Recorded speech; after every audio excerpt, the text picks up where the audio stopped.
¿Qué tal amigos? Espero se encuentren bien. Gracias a Dios por aquí andamos nuevamente con un video tutorial más en el cual seguimos platicando acerca de la clase LocalTime y sus métodos. Pero ahora ya con código, para que no haya confusión, solo trabajaremos con los métodos mencionados en la diapositiva en el video anterior. Por el momento no tenemos ningún proyecto creado, creamos uno.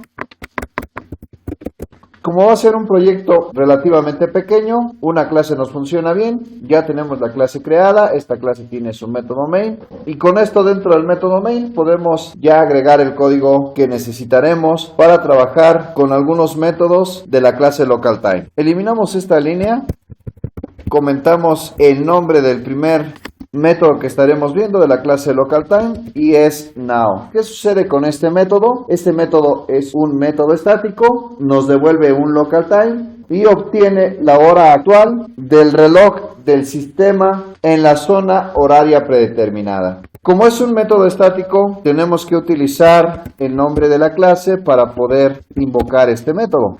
Creamos una variable de tipo LocalTime a la que llamaremos hora. Y en la variable hora estaremos almacenando la hora que recuperamos del sistema. Para recuperar la hora del sistema, invocamos al método estático Now. Hay que importar el paquete que contiene la clase LocalTime e imprimimos la variable hora para validar si la invocación al método Now está funcionando. Ejecutamos nuestro programa.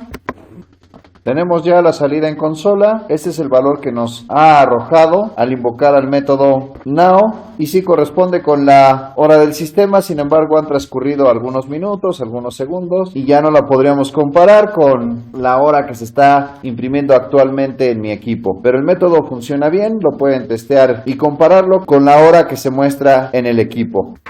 El siguiente método que mencionaremos tiene el nombre de parse, es un método estático y aparte en la invocación tenemos que mandar un argumento de tipo charSequence, que sería la hora en formato texto. Y este regresa una instancia de LocalTime, que como mencionamos, a partir de una cadena de texto. ¿Cómo funciona la invocación al método parse? De la siguiente manera, creamos una variable de tipo LocalTime a la que llamaremos hora manual. ¿Por qué manual? La vamos a ingresar desde nuestro teclado. Como el método parse es un método estático, utilizamos el nombre de la clase para poder invocar a este método. Y aquí tenemos dos opciones que se despliegan en el menú. La primera solo acepta este método en su declaración, un parámetro de tipo charSequence, y la segunda en su declaración tiene dos parámetros. Nos enfocamos en la primera opción y aquí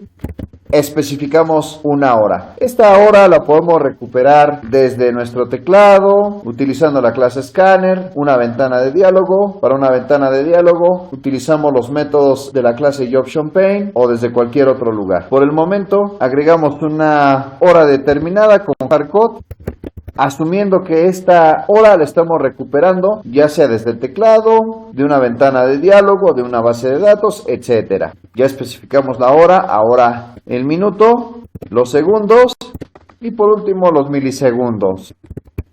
No tenemos ningún error de compilación, hasta el momento vamos bien, la invocación al método parse está funcionando y esto lo hacemos porque no podemos guardar un objeto de tipo string en una variable de tipo LocalTime. Y como esta variable hora manual es de tipo LocalTime, para poder almacenar esta hora en la variable hora manual tenemos que primero apoyarnos del método parse. Imprimimos la variable hora manual agregando un mensaje para que sea más legible. Aquí concatenamos la variable hora manual. Ejecutamos nuestro programa. Tenemos ya el resultado en consola. Por aquí se imprime la hora manual. Es esta que hemos especificado aquí. El método parse está funcionando correctamente. El tercer método que estaremos revisando tiene el nombre de compareTo. Es un método que en la invocación tenemos que mandar como argumento un LocalTime, nos devuelve un tipo de dato entero y nos permite comparar 2 horas. Para ver el funcionamiento de este método, utilizamos la variable hora que es de tipo LocalTime y la compararemos con la variable hora manual que también es de tipo LocalTime. Y para ver el resultado en consola, concatenamos esta instrucción. Aquí agregamos un mensaje, compare to, ejecutamos nuestro programa. Tenemos ya la salida en consola, eliminamos este punto y coma adicional que tenemos por acá, no lo necesitamos, sin embargo no nos genera ningún error, pero para que no haya confusión lo eliminamos. ¿Y qué nos arroja este método? Recordando que nos devuelve un tipo de dato entero y aquí tenemos como resultado un -1. ¿Por qué tenemos este resultado? Porque la hora del sistema no es igual a la hora actual. Pero ¿qué sucede si la hora es igual? Para poder realizar esta comparación declaramos una variable más. Podemos copiar esta instrucción sin mayor problema, pero hay que renombrar el nombre de esta variable. Podemos especificar ahora 2. Aquí las horas son exactamente iguales. Tenemos la misma hora, el mismo minuto, el mismo segundo y el mismo milisegundo. Copiamos el nombre de esta variable, lo reemplazamos por la variable hora. Copiamos ahora el nombre de hora manual 2 y lo reemplazamos por esta variable. Ejecutamos nuestro programa, clic derecho, Run File. Ahora en consola se imprime el número 0 y se imprime este número porque la variable hora manual que almacena esta hora es igual a la variable hora manual 2 que almacena esta hora. Como las dos horas son iguales, el método compareTo devuelve 0. Y así es como funciona el método compareTo. Continuamos con el método equals.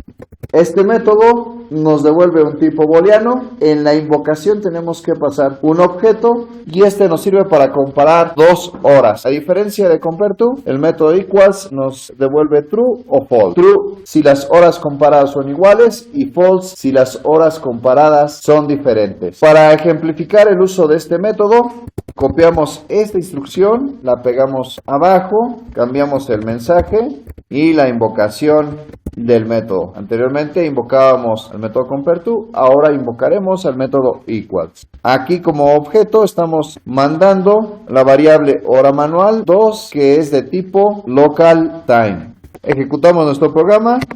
El método equals ha devuelto true y devuelve este valor booleano porque la variable hora manual que está almacenando esta hora tiene el mismo valor que la variable hora manual 2 que almacena esta hora. Pero si comparamos el valor que tiene la variable hora, es decir, el valor del sistema. ¿Por qué del sistema? Porque con el método now recuperamos esta hora y la almacenamos en esta variable. Y estas horas deberían de ser diferentes, incluso hasta en los milisegundos. Por lo tanto, el método equals debería devolver un valor de false. Validamos si esto se cumple y efectivamente el método equals devuelve un dato booleano false porque la hora del sistema no es igual a la hora manual 2. La hora manual 2 tiene este valor y la hora del sistema cuando ejecutamos nuestro programa estaba manejando un valor diferente. Y así es como funciona este método equals. Para que no se extienda tanto este video, hasta aquí dejamos esta parte. Para el siguiente continuaremos con los métodos que tenemos pendientes. Muchas gracias por habernos acompañado.